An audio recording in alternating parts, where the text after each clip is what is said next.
Selamat datang di Eskola Podcast yang kedua. Bersama saya, Maria Rebecca, dan rekan saya. Dan saya Hizkia Sitepu. Ya, jadi saya dan Hiskia hari ini akan sharing bersama kakak yang sedang ada di Australia. Nah, tapi sebelum itu kita akan perkenalan dengan pembicara kita. Jadi kita undang pembicara kita yaitu Kak Esti. Silahkan boleh memperkenalkan diri, Kak. Oke, terima kasih teman-teman dari Sekolah udah undang saya di podcast kali ini. Perkenalkan semuanya, nama saya Sri Restianingsih Pambunan, bisa panggil Esti. Saya ambil Master of Educational Leadership atau S2 di UNSW, University of New South Wales di Australia. Sekarang kan jam 5 ya, Kak, kalau di sini. Kalau di sana berarti jam berapa itu, Kak? Oh, sekarang ini udah jam 8.18, jadi mungkin beda 3 jam. Oh, iya ya, Mm-mm. sudah malam ini. Oke Ya. deh, baiklah Kak. Sekarang kita langsung akan mulai aja ya. Akan langsung tanya-tanya Kak Esti. Kayak saya akan panggil Hiskia. Silahkan Hiskia. Oke, terima kasih Eca untuk kesempatan yang diberikan. Selamat malam ya Kak Esti. Sudah malam di sana ya. Iya, selamat malam Rizkia. Walaupun sudah malam, tetap memiliki semangatnya pagi ya Kak. Ah, siap, siap, siap, siap. Oke Kak, siap. Oke Kak, saya mau bertanya nih Kak, kenapa sih Kakak memilih untuk kuliah di Australia? Oke, so mungkin ini kayak pertanyaan LPDP ya. Maksudnya dulu kan aku udah dapat sponsornya LPDP, ditanyain ini juga. Kenapa harus Australia, kenapa bukan negara-negara lain? Jadi mungkin aku cerita sedikit. Jadi sebelum aku pilih Australia ini, aku tuh dulu mau banget di Swedia. Dulu beasiswanya namanya SIGP, begitu. Terus habis itu aku coba, terus pernah coba juga di Finland, pernah coba juga di New Zealand, gitu, Manaki New Zealand. Tapi nggak ada satu, bukan nggak ada sih, kayaknya Tuhan tutup pintu-pintu itu gitu. Malah yang terbuka justru di Australia ini, pakai jalur LPDP, begitu. Tapi pas aku lihat juga hal yang paling, menurutku yang paling kuat pertimbangannya akhirnya aku ada di Australia, khususnya di UNSW itu adalah kurikulumnya. Kurikulumnya bagus banget. Dan jurusanku kan Master of Educational Leadership. Dengan kurikulum semuanya itu tuh lengkap banget di kampus UNSW yang di Australia dibandingkan dengan kampus-kampus yang lain kayak yang di SIGP, Finland dan lain-lain. Tadi Kak Hesti bilang bahwa Tuhan menutup pintu-pintu untuk ke negara lain. Kenapa Kakak bisa yakin mengatakan seperti itu? Oke, itu pertanyaan yang bagus banget. Karena gini, kenapa aku ngerasa Tuhan yang tutup pintu itu karena yang pertama aku tuh penuhin semua persyaratannya mereka gitu, IELTS-nya dan dokumen-dokumennya itu aku udah kirim semua begitu. Terus yang kedua, bahkan salah satu profesor yang ada di Swedia itu tuh udah kirimin aku kayak dia mau undang aku supaya join dengan research-nya mereka begitu. Jadi aku jadi tim research-nya. Bahkan aku udah mau begitu. Cuman aku udah bilang kayak ya oke nanti saya akan kerjakan kayak gitu. Dan nggak tahu kenapa pas pengumuman lah kok malah jadi gagal begitu, padahal profesornya udah email aku secara pribadi. Bahkan itu tuh jarang banget bisa terjadi kayak gitu gitu. Itu yang di Swedia. Kalau yang di Finland itu tuh waktu aku sempat di pedalaman kan, terus tiba-tiba yang Finland itu minta supaya aku kirim dokumen begitu. Pas saat itu di pedalaman itu tuh jaringannya mati gitu, like what gitu. Kayak kenapa itu bisa terjadi di saat-saat dimana aku butuh banget. Nah, terus yang di Manaki New Zealand itu yang paling aku bingung sih. Soalnya Manaki New Zealand yang ini bukan, ini menurut aku ya kayak mereka itu kan juga cari leader ya untuk kasih beasiswa. Dan aku tuh habis nanti kuliah di sana pasti aku pulang untuk pengabdian. Dan semuanya udah aku isi lengkap. Pak, mereka tolak aku gitu. Nah, justru yang Australia ini LPDP ini tuh, tahu nggak sih, aku tuh isinya H-3 hari loh. Karena hatiku tuh bukan di situ gitu. Aku tuh maunya di Swedia. Jadi aku tuh kayak, udahlah coba-coba aja sempat lulus. Malah dia yang lulus dong. Kayak gitu. Gitu sih. So, aku percaya maksudnya itu jalan-jalan Tuhan juga sih. Tuhan buka di bagian itu. Oke Kak Esti, berarti setelah 3 kali gagal ya Kak, katakanlah gagal ya, mendapatkan universitas yang Kakak inginkan, Kakak mungkin pasti merasa sedih ya. Tapi Hmm. kenapa Kakak terus memiliki semangat untuk mencoba beasiswa LPDP? Wih, keren. Oke, jadi aku mau kasih tahu dulu nih buat teman-teman yang dengar juga sama buat Hiskia. Jadi semua beasiswa ini tuh aku lamar satu kali gitu. Yes, jadi satu saat bersamaan, cuman beda-beda Kak, beda aja. Misalnya kalau yang Finland itu Desember, si Swedia itu tuh Februari, si LPDP Februari, si Manaki New Zealand itu Maret. Jadi mereka jujur gitu langsung puk lamar gitu. Siapa kan kayak pancing kan, siapa dapat lumayan gitu ya. Nah, kayak gitu. Jadi pas aku akhirnya ditolak ini LPDP dapat, eh, aku lulus kan. Nah, cuman parahnya juga aku harus ceritain juga sih. Waktu percobaan pertama aku gagal. Bukan, sorry, kan LPDP itu dia ada 3 tes ya. Tes administrasi, skolastik, sama wawancara. Di tes administrasi itu aku berhasil. Yang aku bilang tadi, ih malah LPDP nih, ini administrasinya aku berhasil. Nah, pas skolastiknya nih, ini parah banget. Ini juga mungkin jadi pelajaran buat kita semua ya. Maksudnya jangan pernah anggap remeh gitu. Ini kan skolastik berkaitan kayak pelajaran gitu kan.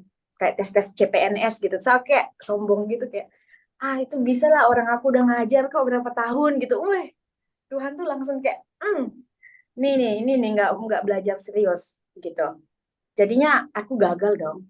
Nah, akhirnya aku ngulang lagi di LPDP yang tahap kedua.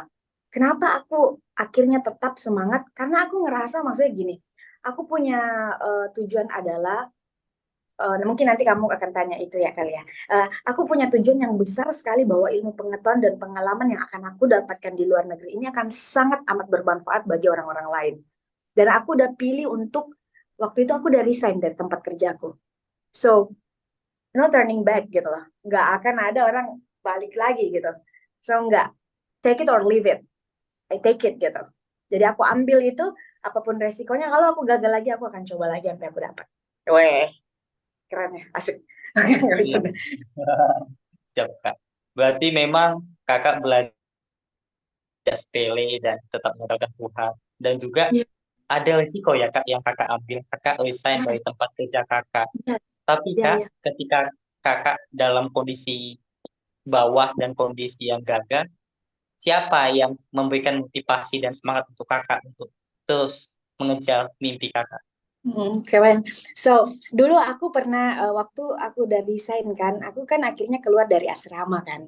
Kan waktu itu kerja sebagai kurikulum coordinator gitu. Nah, aku tinggal sama satu anak UPH juga namanya Lati, angkatan 2017.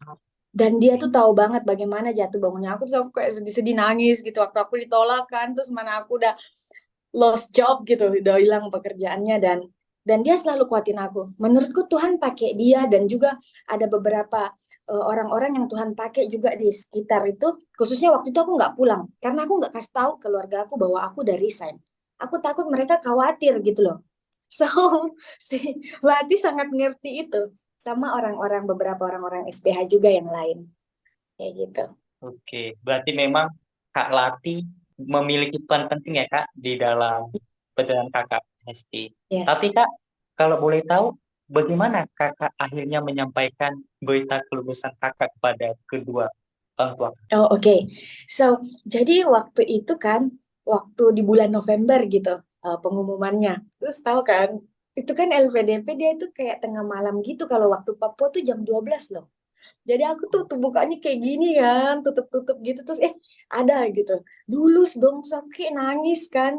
Terus aku telepon deh, video call sama keluargaku. Terus mereka juga menangis karena mereka tahu akhirnya aku diterima, tapi mereka takut sih. Soalnya mereka, nah, siapa nanti yang lihat kamu di luar negeri? Nanti gimana kalau di sana? Siapa yang jaga dan lain-lain. Tapi mereka senang sekali kayak gitu. Puji Tuhan. Jadi Ya, puji memang Tuhan. selagi Kakak melayani di pedalaman Papua, Kakak mendapatkan berkat dan Kakak dengan yakin meyakinkan orang tua Kakak bahwa Tuhan akan menjaga Kakak di Australia. Yes, yes, benar, benar. Ya, Kak. Jadi memang dari cerita Kak Hesti ini kita belajar untuk tidak cepat menyerah ya, tapi terus mencoba atau dapat dibilang gas terus. Jangan Iya, kita karena sekali gagal, dua kali gagal kita yes, menyerah. ya Ya. jangan, benar. Begini Kak, Kakak kan Oke, sudah 3 kali gagal di dalam mengikuti seleksi perkuliahan luar negeri. Pertanyaannya adalah, bagaimana Kakak tetap memiliki semangat? Bukankah ketika kita gagal itu kita mendapatkan tekanan yang luar biasa dan penilaian negatif dari orang lain? Kenapa kakak mau terus bangkit? Ya, itu benar banget sih. Maksudnya waktu aku gagal, jadi aku lurusin dulu ya. Aku gagalnya itu kan cuma satu kali ya, tapi gagal di 3 itu kampus gitu ya. Ya, oke. Terus, jadi ini percobaan kedua baru aku berhasil gitu. Nah, aku setuju banget Hizkia. Waktu kita gagal itu tuh kayak kayak maksudnya bisa dari diri kita juga sih, kayak bilang kamu tuh gagal, kamu tuh nggak pantas, kamu tuh nggak layak. Itu pasti akan ada gitu. Apalagi memang gagal gitu. Itu tuh beneran loh, serius. Kalau bukan Tuhan yang ngasih aku kekuatan, kayaknya aku kayaknya cari pekerjaan lain deh. Karena bayangin, aku kan punya pekerjaan yang bagus ya di sekolah waktu itu. Itu tuh pekerjaannya bagus, gajinya bagus, dan aku tinggalin itu gitu loh.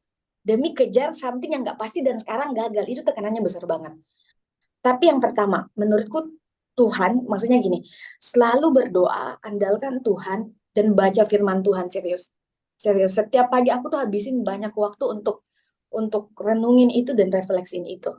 Terus yang kedua, aku setiap hari, meskipun aku tahu aku gagal, aku maju terus gitu. Jadi aku akhirnya apa ya, lampiasin kesedihan aku itu dengan belajar, kuatin bahasa Inggris aku, cari-cari research terbaru tentang kampus yang aku lihat, kayak begitu. Terus yang ketiga, aku hubungin orang-orang terdekatku gitu. Jadi aku cerita gimana kabar mereka hari ini, gitu.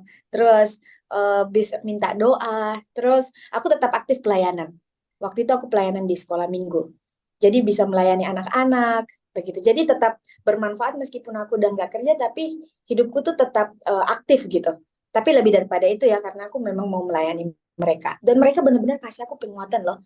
Dari ibu pendeta, anak-anak kecil-kecil itu juga, kayak gitu-gitu. Terus Betul. keluarga dan lain. Berarti memang persiapan kakak sebelum kuliah di Australia adalah tetap belajar bahasa Inggris, tetap Yes, menghubungi keluarga dekat, dan juga yes, tetap melayani. Ada berkat dalam ketaatan. Ini benar-benar luar yes, biasa.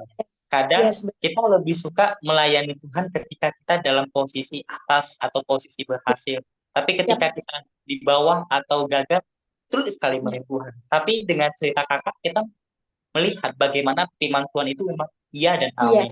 Ketika ya, kita menaati firman Tuhan, ada berkat. Dan ya, pada saatnya, Tuhan akan memberikan berkat itu pada waktunya, bukan pada waktu kita yes, kan, Kak? benar, benar, benar banget. Oke, Kak. Pertanyaannya adalah, persiapan belajar bahasa Inggris kakak itu seperti apa? Mengingat Australia kan negara yang cukup bagus bahasa Inggrisnya. Bagaimana jika ada orang yang bertanya kepada kakak, Kak, aku kan bahasa Inggrisku masih belum ada apa-apanya, Kak. Les pun belum ada, waktu di perkuliahan di dunia kerja juga belum cepat belajar. Apa tips kakak untuk mereka? Oke, thank you Setia. Nah, kalau dari aku sendiri mungkin ini bisa jadi penguatan ya buat teman-teman yang nggak mau keluar uang ya untuk kursus. Kalau aku belajar otodidak, tuh serius. Aku sama sekali nggak pernah kursus, dan karena aku ngerasa ngapain aku bayar. Aku kan bisa belajar sendiri dari buku, gitu. Itu penting. Oke, buat teman-teman yang mungkin baru pertama kali bisa cari aplikasi-aplikasi belajar. Bagus banget tuh, contohnya Duolingo.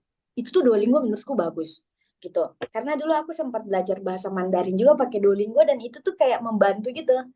Nah, kalau bahasa Inggris pakai Duolingo kalau emang kayak baru pertama kali. Oke. Yang kedua, kalau misalnya mungkin udah agak intermediate gitu, cari di Google itu IELTS practice gitu. Online IELTS test. Ada yang free. Seriously.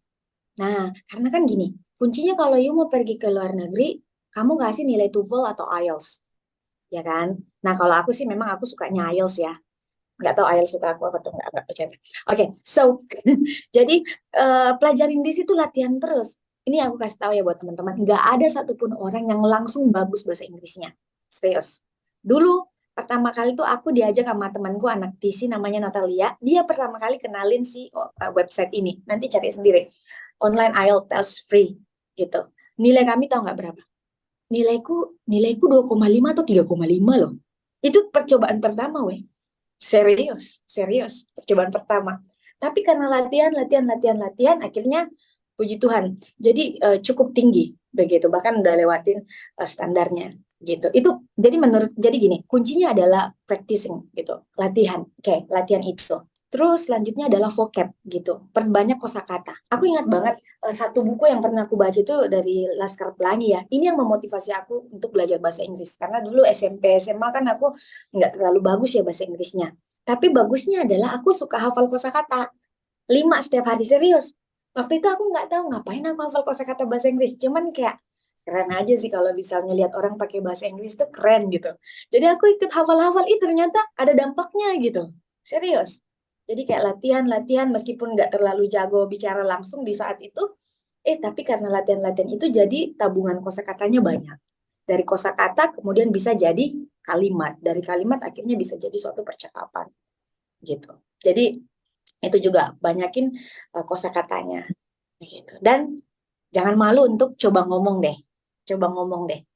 Jangan takut salah, karena kadang kan orang kalau salah mereka ketawa ya. Maksudnya masalahnya apa kalau salah gitu? Pede aja. Berarti pede aja, jangan takut. Nah, itu Yes. poin paling penting. Tapi jika kita meninjau perjalanan kakak yang mempersiapkan diri sebelum kuliah di luar negeri dengan belajar otodidak dan bagaimana kakak menerima pengumuman kelulusan itu juga jatuh bangun, itu kita bisa melihat bagaimana hidup kakak itu memang ditempa oleh Tuhan ya untuk tidak mudah Iya, menyerah ya kak. benar. Benar, benar, benar. Benar banget. Itu tuh aku tuh sempat loh kayak merasa putus asa, serius. Aku tuh ada momen kayak gitu, kayak aku ngerasa aku nggak layak gitu loh. Aku kayak ngerasa sampai aku mempertanyakan keberhargaan diriku dan kemampuan otakku begitu. Kayak, iya astaga emang aku bodoh ya. Aku sempat ada loh di momen-momen kayak begitu. Kayak kenapa aku gagal gitu, dan aku sempat marah juga sama Tuhan padahal aku yang salah gitu, aku nggak belajar baik gitu. Tapi benar, Hizkia, Tuhan tuh pakai momen itu tuh untuk bentuk aku jadi lebih kuat, begitu, lebih kuat, lebih taat, dan lebih rajin lagi, lebih kepada hati sih, maksudnya kerendahan hati untuk mau belajar belajar meskipun udah punya ilmunya. Karena pada saat itu kakak juga sudah memiliki jabatan CCTV di sekolah, Yes, sehingga peluang untuk tinggi hati itu dan kakak menganggap sepele, tapi pada ya, akhirnya Tuhan menempa kakak ya, menjadi pribadi yang rendah hati dan pada akhirnya rencana Tuhan sangat indah sekali ya kak. ya, ya, ya, ya, ya, that's so sweet, benar. Bagaimana kak kehidupan kakak selama di Australia? Mulai kakak mungkin bangun pagi seperti apa, terus cari makannya di mana, setelah itu asrama atau koska atau bagaimana kakak bekerja di sana? Coba kakak ceritakan. Oke, nanti kamu tanya aja lagi ya kalau misalnya ada yang kurang ya. Oke, Siapa? oke. Jadi kalau misalnya perkuliahanku, kita kan maksimal ambilnya 1 term. Di sini pakainya term, bukan pakai semester ya. Jadi 1 tahun mereka 3 term. Gitu. Kalau di Indo kan misalnya 1 tahun bisa 2 semester gitu ya. Di sini 3, jadi padat gitu ya. Nah, gitu. Jadi aku tuh kelasnya sore. Karena kan anak-anak S2, terus teman-temannya banyak orang-orang lokal juga kan, kayak bule-bule gitu kan, mereka juga part time kerja atau full time. Jadi mereka agak susah kalau di siang gitu. Jadi kakak tuh biasanya kayak jam 5 sampai jam 7-an. Ada nanti kelas baru tuh jam 7 sampai setengah 9. Kayak gitu. Oke. Terus yang kedua, tinggal di mana? Aku tinggal di apartemen. Eh, Khususnya aku tinggalnya di kota. Jadi agak mahal sih kalau per orang, kalau kamu ambil yang private room yang kamu sendiri itu bisa nyampe 400 sampai $500. Itu sekitar 4 juta sampai 5 juta per minggu gitu, per minggu ya. Jadi cuman karena aku sharing sama temenku, jadi aku cuman bayarnya 2.300.000 per minggu. Jadi bayangin 1 bulan 9.200.000.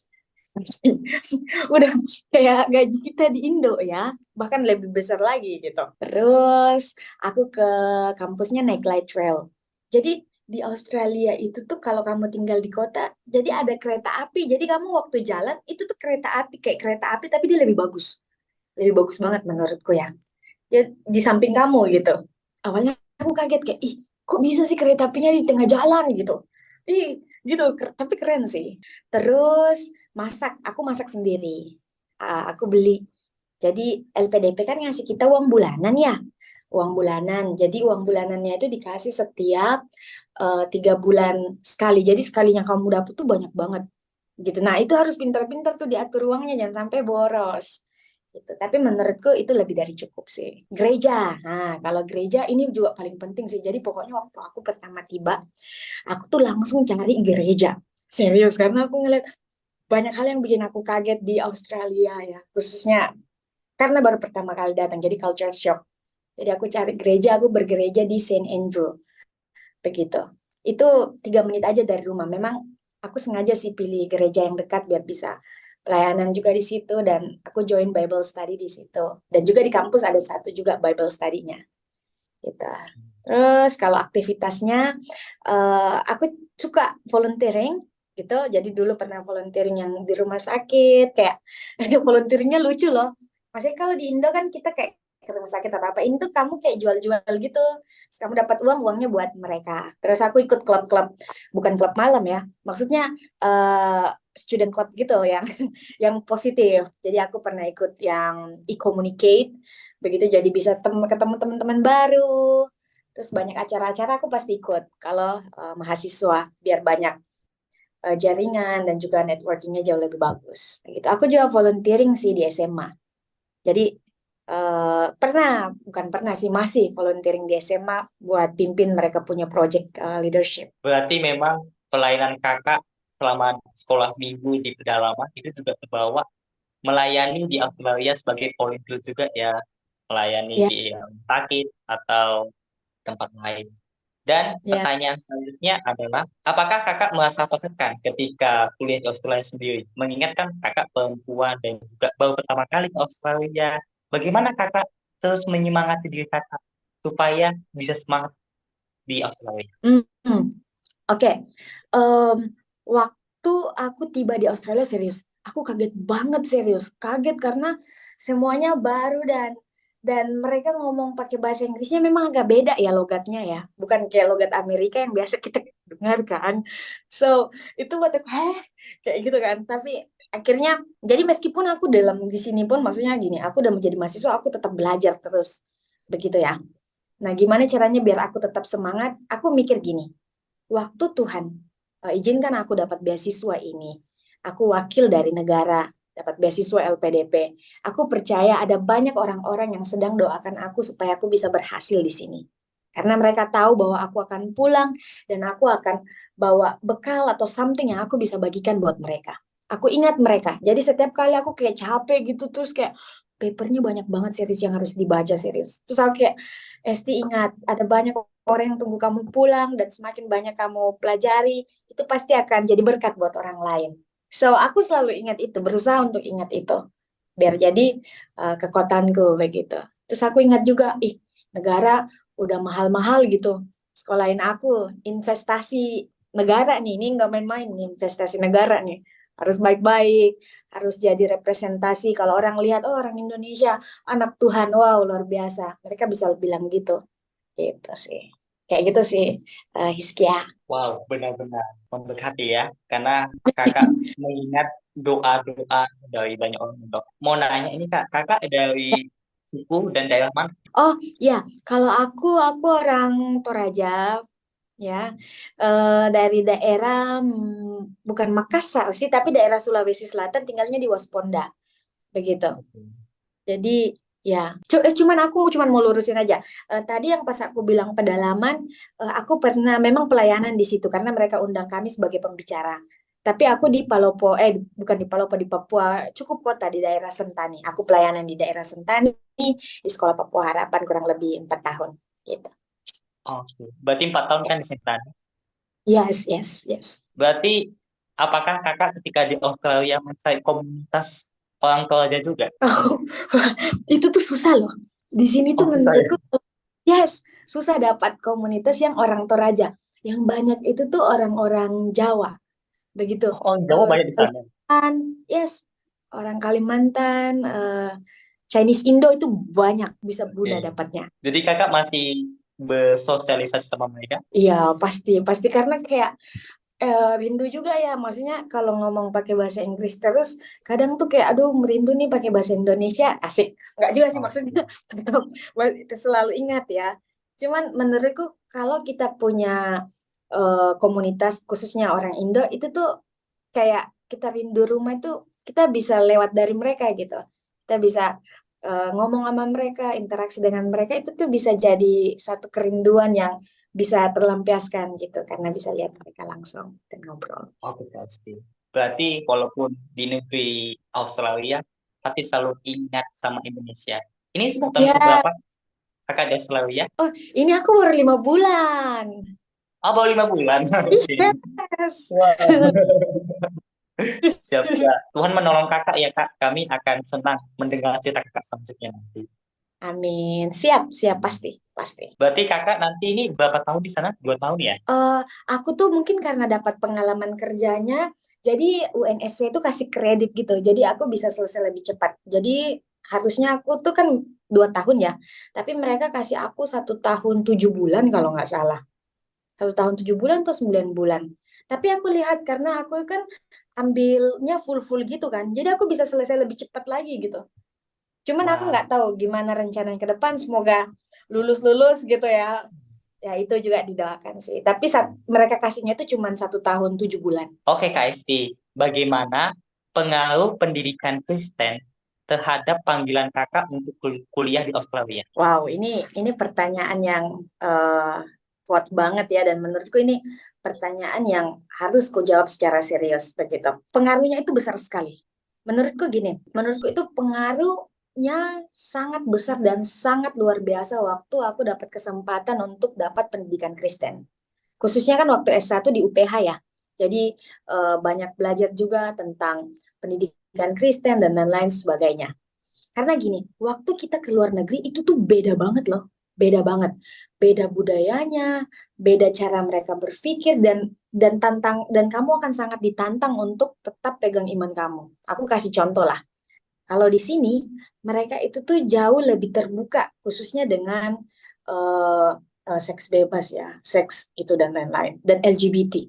Bahkan itu tuh dirayakan gitu, gitu loh. Dirayakan hari rayanya namanya Mardi Gras. Itu kaget banget serius. Waktu aku pernah, sampai diliburkan gitu di sini. Kampusku juga libur. Nah, jadi dan aku ketemu banyak sekali teman-teman yang mereka itu nggak punya agama loh. Serius, dari negara-negara lain. So, waktu mereka ajak aku, Esti, kemana nih hari Minggu? Aku bilang, aku mau ke gereja. Kata aku kan. Terus mereka bilang, kamu Kristen? Saya bilang, iya. Kok kamu bisa Kristen? Terus aku bilang, kalian agamanya apa? Dia bilang, oh kami gak ada agama gitu. Tapi kami mau tahu nih tentang kekristenan, boleh nggak? Kayak masuk di situ. Jadi menurutku waktu Tuhan bawa aku di pendidikan Kristen itu tuh Tuhan juga perlengkapi dengan mungkin kayak Tuhan bilang, oh nanti kamu akan ketemu orang-orang yang akan mempertanyakan itu. Dan mereka mau tahu juga. Bahkan mereka akhirnya mau ke gereja juga gitu loh. Aku bilang gini, aku nggak akan paksa kalian untuk jadi Kristen, tapi kalau kalian mau dengar tentang firman Tuhan, aku akan sampaikan itu. Tapi kembali lagi, itu dari kalian. Begitu, aku nggak akan paksa. Dan mereka senang sekali. Bahkan kemarin kita pergi ke gereja dan dia bawa temannya bawa temannya gitu. So, jadi kayak anak-anak muda ke gereja itu tuh kayak wow, luar biasa gitu ya. Soalnya aku lihat di sini, ini ya pengalamanku pribadi ya, aku lihat anak-anak muda yang ke gereja itu sedikit loh. Serius sedikit sekali, bahkan mungkin mereka anak-anak SMA, tapi mungkin anak-anak yang kuliah atau mungkin mereka punya gereja lain kali ya. Tapi yang aku lihat di gereja lokal itu sangat sedikit sekali.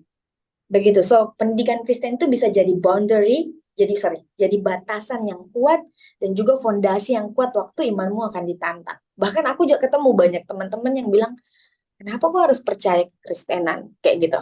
Kenapa Tuhanmu begini dan lain-lain sebagainya. So, wow. Wow, puji Tuhan sudah sempat diperlengkapi di UPH. Jadi bisa sampaikan kebenarannya dan aku tetap berdoa sih. Semoga waktu aku sampaikan bukannya menyesatkan, tapi mungkin orang bisa mengenal Tuhan dan ya bisa tahu siapa penciptanya. Tidak ada yang kebetulan ya Kak, karena kakak Ya, di UPH diperlengkapi dengan teologi dan pernah ya, dengan mata kuliah apologetika dan benar, penginjilan juga, seminal benar, juga, chapel, benar. devosi, Friday night, dan tiba di Australia, kakak bisa membawa Ya, jiwa-jiwa kepada Tuhan. Jadi ya, teringat ya, Kak lagu sekolah minggu, satu anak Tuhan bawa jiwa ke gereja. Habis itu makin banyak, dua anak Tuhan bawa jiwa ke gereja, tiga ya. anak Tuhan bawa jiwa ke gereja. Amin, amin, amin, amin, amin. Benar-benar. Makanya aku cuma mau pesan ya buat teman-teman yang kalian masih dimarahin mungkin sama orang tua kalian atau diajak sama teman-teman kalian, bersyukurlah kalau masih ada kesempatan itu. Karena ada momen di mana mungkin gak akan ada yang ajak kamu. Kamu harus pergi sendiri, cari sendiri, Dan kamu harus kuat waktu kamu dipertanyakan imannya. Begitu, itu tantangan loh. So, bersyukur kalau orang tuamu atau kakak rohanimu masih berkuar-kuar untuk bilang, ayo pergi ke gereja, ayo ikut persekutuan. Karena kamu akan rindu itu, tapi kamu udah nggak punya itu lagi. Gitu, so, wow. Saya rasa itu sudah menjawab pertanyaan selanjutnya, Kak. Karena saya Oh, akan bertanya, bagaimana pesan-kesan Kakak kepada audiens nanti yang memiliki impian yang sama seperti Kakak kuliah di luar negeri? Dan bagaimana mereka harus tetap mengandalkan. oke. Thank you, Iskia. Jadi pesan-pesan aku yang pertama adalah waktu kamu mau kejar yang namanya beasiswa atau pendidikan, itu berat. Dan itu susah. Tapi nggak mustahil. Begitu, apalagi kalau backinganmu tuh Tuhan. Itu aku percaya banget sih, gitu ya. Dan pasti kamu akan berkorban. Air matamu pasti akan jatuh, tenagamu pasti, waktumu juga, dan uangmu juga. Dan eh, mungkin kamu akan ada momen di mana kamu ngerasa kesepian atau sendirian, karena kamu harus belajar. Dan beberapa orang terdekatmu nggak akan mengerti itu karena mereka nggak di posisimu. So, mengerti aja, itu memang konsekuensi yang harus kamu bayar. Gitu, itu harganya gitu ya. So, itu wajar. Jadi jangan pernah merasa, wah anak beasiswa enak. Enak sih, tapi untuk dapat beasiswanya itu tuh ada air mata, ada malam-malam di mana kamu nggak tidur, stres, pikirin gimana cara jawab soalnya dan lain-lain. Ya, jadi itu something yang biasa, sesuatu yang biasa. Aku mau bilang itu supaya teman-teman nggak ngerasa, weh beasiswa itu gampang ya, ini hai enggak itu susah, susah. Tapi dengan kerja keras, terlebih lagi ketika kamu percaya bahwa Tuhan akan bantu dan sertain kamu, kamu pasti bisa. Itu. Terus yang kedua, siapkan hati, mental, rohani dan juga spiritualmu. Begitu. Karena ke luar negeri itu tuh bukan something yang kayak kita di Indonesia. Begitu yang kamu akan ngelihat bahwa semuanya aman. Di sini tuh bebas banget. Bahkan kamu bisa lihat orang di depanmu, mereka bisa sangat mesra dan lain-lain. Oh, itu aku bisa kaget, laki-laki, perempuan-perempuan dan semuanya gitu loh. So, ketika kamu masih ada di Indonesia dan kamu dapat kesempatan untuk bergereja, eh, ikutin ibadah, aktif pemuda, pakai waktumu dan kasih yang terbaik. Kasih yang terbaik. Kasih yang terbaik. Karena ada momen di mana kamu nggak akan kasih itu lagi, begitu. Kamu nggak akan ada di situ lagi, tapi kamu akan pergi ke tempat lain dan kamu akan melayani di tempat lain.